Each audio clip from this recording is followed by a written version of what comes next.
kanilang pagsubok. Sa gitna ng hirap at kawalang kasiguraduhan, ang pamilyang ito ay naghahanap ng paraan upang maiahon ang kanilang buhay. Mahal, hiningi kung kayang ganito.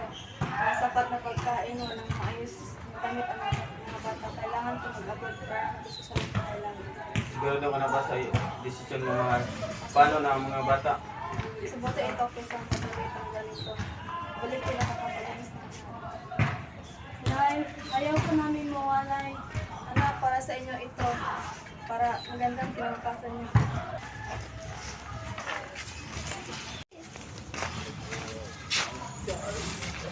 Habang nasa ibang bansa si Jesserlyn, pinapadala niya ang kanyang kinikita para sa pamilya. Ngunit imbis na gamitin ito sa tama, ginugugol ito ng ama sa walang kabuluhan. Mga pare, inom muna tayo! Uy, pare! Pare! Gusto ka, pare? Okay lang, pare. Ito na. Uy, salamat ha. Uy, Inom daw tayo. Salamat, pre.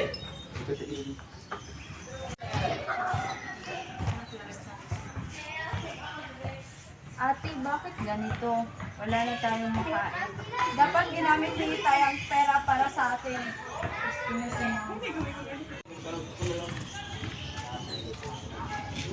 Sa halip na alalahanin ang kalagayan ng kanyang pamilya, si Martin ay nalulong sa bisyo kasama ang kanyang barkada.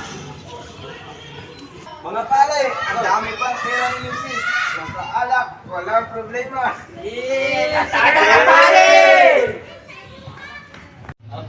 Hindi na tama to. Kailangan may gawin tayo.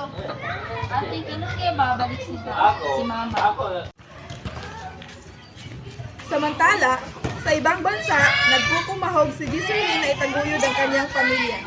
Tinitiis niya ang lungkot at pagod upang matiyak ang magandang kinabukasan ng kanyang mga anak.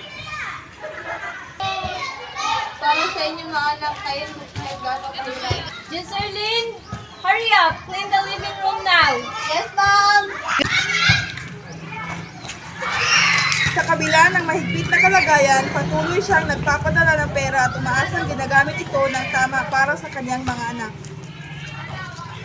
Mga anak, kamusta na kayo? Ingatan niyo sarili niyo ha. Mahal na mahal ko kayo. Miss na miss ka na namin. Ano to? Bakit ganito pa rin ang kalagayan niyo? Nay, hindi po ginamit titay na maayos ang pera na pinapadala mo. Martin, anong ginagawa para sa pamilya ang pera, hindi sa bisyo? Pasensya na, Jesselyn, nagkamali ako.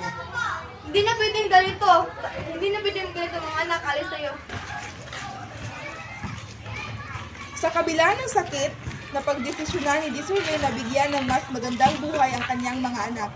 Iniwan nila ang kanilang ama at nagsimulang muli sa ibang bansa. Mga anak, simula na ito ng bagong buhay natin. Salamat, Mama. Pangako magkakaroon tayo. Mahal na mahal ka namin. Sa bagong lugar, nagtagumpay si Jesserlyn na itaguyod ang kanyang mga anak. Sa kanilang pagkakaisa, natutunan nilang bumangon mula sa pagkabigo at harapin ang kinabukasan ng magkasama. Wala makatalo sa pamilya kapag nagtutulungan. Salamat, Nay. Ang pamilyang ito ay patunay na kahit gaano kahirap ang buhay, ang pagmamahal at pagkakaisa ay palaging magbibigay daan sa tagumpay. Ang dulang ito ay nagtuturo na ang responsibilidad ng bawat miyembro ng pamilya ay mahalaga upang maiwasan ang mas matinding hirap. Dapat gamitin ang perang pinaghirapan para sa kapakanan ng buong pamilya. Gayon din, ipinapakita nito na ang pagmamahalan, pagtutulungan at pagiging matatag ang susi upang malampasan ang anumang pagsubok sa buhay. Yay!